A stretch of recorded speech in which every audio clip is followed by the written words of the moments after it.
Los 7 pecados capitales según la Biblia. Los 7 pecados capitales hacen referencia a los deseos o vicios del ser humano, los cuales fueron clasificados según antiguas enseñanzas morales del cristianismo. Para Santo Tomás de Aquino, el significado de la palabra capital estaba orientado a que estos vicios originaban otros pecados y no guarda relación con la importancia. Estos vicios capitales tienen una peculiaridad, y es que para el hombre son exageradamente deseables. Y como consecuencia de ese gran deseo, la persona comete innumerables pecados. En otras palabras, el deseo compulsivo hacia los pecados capitales hace que la persona busque satisfacerlo de cualquier manera y a cualquier precio, lo que conlleva a ejecutar otros para lograrlo. ¿Están estos 7 pecados en la Biblia? Estos 7 pecados denominados capitales no aparecen como tal en la Biblia. No existe una descripción precisa o un listado de ellos en la Biblia. Sin embargo, sí hace referencia a ellos en algunos de sus capítulos. La lista de estos pecados fue hecha por primera vez a mediados del siglo VI, por manos del Papa romano Gregorio Magno, para que tiempo después Santo Tomás de Aquino les dieran orden y numeración. La importancia de estos 7 pecados radica en cómo afecta la relación personal con Dios, pues al pecar, se rompe toda comunión con Dios. Como consecuencia, el Espíritu Santo se entristece y se aleja en silencio. Por lo tanto, si deseas vivir la eternidad en presencia de Dios, debes arrepentirte de todo corazón. Lujuria. La lujuria es considerada como aquellos pensamientos impuros que provienen de los impulsos sexuales excesivos, del deseo sexual sin control o con desorden. Son parte también de este pecado el adulterio y la violación, reflejando así la falta al 6º y 9º mandamiento. La lujuria hace que el espíritu se vuelva ciego, que el corazón se endurezca, que los deberes como cristianos practicantes sean aborrecidos, perjudicando así la salud y las hermosas virtudes del alma, como la capacidad de amar. La castidad es la virtud opuesta a la lujuria. 1 Hogar 6:9 representa el dominio de la sexualidad por medio del uso de la razón y ayuda el respeto tanto personal como a los demás. En otras palabras, significa la integración de la sexualidad en la persona, formando parte también de la virtud cardinal conocida como la templanza, que impregnan de razón las pasiones y el apetito de sensibilidad humana. Gula. La gula es un pecado que se caracteriza por el consumo de bebidas y alimentos sin medida, es decir, es la máxima expresión de la glotonería. En otras palabras, es el vicio que consiste en comer vorazmente o irracionalmente, trayendo a la persona graves consecuencias tanto físicas como sociales. También se relaciona con la ansiedad, que somatiza el egoísmo, presente en las relaciones interpersonales, mediante el consumo en exceso, siendo comportamiento destructivo, como el de aquella persona que se embriaga hasta perder la razón gracias al exceso de bebidas alcohólicas. Este exceso irracional y además innecesario es llevado a cabo solo por darle placer y satisfacción a la sensualidad.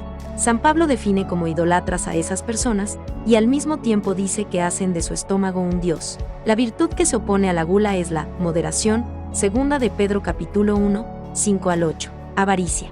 Es el amor excesivo y obsesivo por los bienes materiales, en especial por el dinero.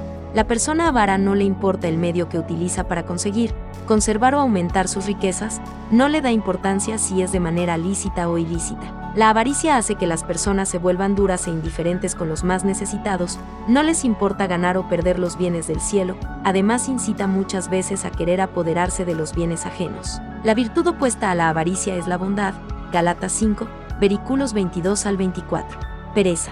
La pereza es la madre de todos los vicios, se caracteriza por la incapacidad de la persona para hacerse cargo de su propia existencia. Existen 2 clases de pereza, la espiritual y la temporal. Por medio de la pereza o asidia, el individuo deja a un lado su propio cuidado y de la misma manera pierde cuidado del amor que se debe a Dios, trayendo consigo el desgano, la tristeza y soledad. Este pecado se basa en la inmadurez e incapacidad del individuo para aceptar o hacer algo. Al menor obstáculo o dificultad que se le presente, se ve rendido ante él. La virtud que se opone a la pereza es la diligencia. Proverbios capítulo 6, versículos 6 al 12. Esta te impulsa para que logres cumplir con gran entusiasmo y exactitud todos tus deberes. Ira. La ira se caracteriza por tener un sentimiento desmedido y sin control que resulta como consecuencia de la rabia y el enojo. Esta conlleva a la negación de la propia realidad, a la discriminación, la falta de paciencia e incluso a hacer cumplir la justicia propia sin esperar las normativas legales. El movimiento desordenado del alma causado por la ira impulsa al individuo a rechazar de manera violenta aquello que no le es agradable. Las causas que generalmente originan este pecado son la soberbia y el apego obstinado a las propias ideas. La virtud que se opone a la ira es la paciencia. 2 Timoteo, capítulo 3 al 10. Envidia. La envidia se caracteriza por corresponder al sentimiento de pesar ante el éxito o el bien ajeno. Este pecado no se trata simplemente de desear lo que otra persona tiene, sino dejarse dominar también por el deseo de que la otra persona no tenga ningún bien. En otras palabras, la envidia es un vicio que motiva el deseo del mal ajeno, llegándose a convertir en ocasiones en trastornos obsesivos. La envidia es la madre de un gran número de pecados, como las sospechas injustas, las calumnias, maledicencias, discordias, odio y hasta homicidio. La virtud que se opone a la envidia es la caridad, Primera de Crónicas, capítulo 9, versículo 24 al 27, que ayuda a tomarse las tristezas y alegrías de otro individuo como propias. Soberbia. Es la estima desbordante y desordenada que se tiene de sí mismo, haciendo que el individuo se considere un ser superior a los demás y que por lo tanto busque elevarse por encima de ellos. En otras palabras, es la apreciación sin control de su propio valor, que lo hace ser importante y atractivo ante los demás. Es considerado uno de los pecados con mayor seriedad. Este pecado se basa en ese deseo sin control de querer ser siempre mejor que los demás, tanto físicamente como intelectualmente, siendo el resultado del sobrevalorarse como persona. Una manera de soberbia es el narcisismo o la vanidad. La virtud que se opone a la soberbia es la humildad, la cual te ayuda a darte cuenta y aceptar que nada te pertenece más que las obras del espíritu.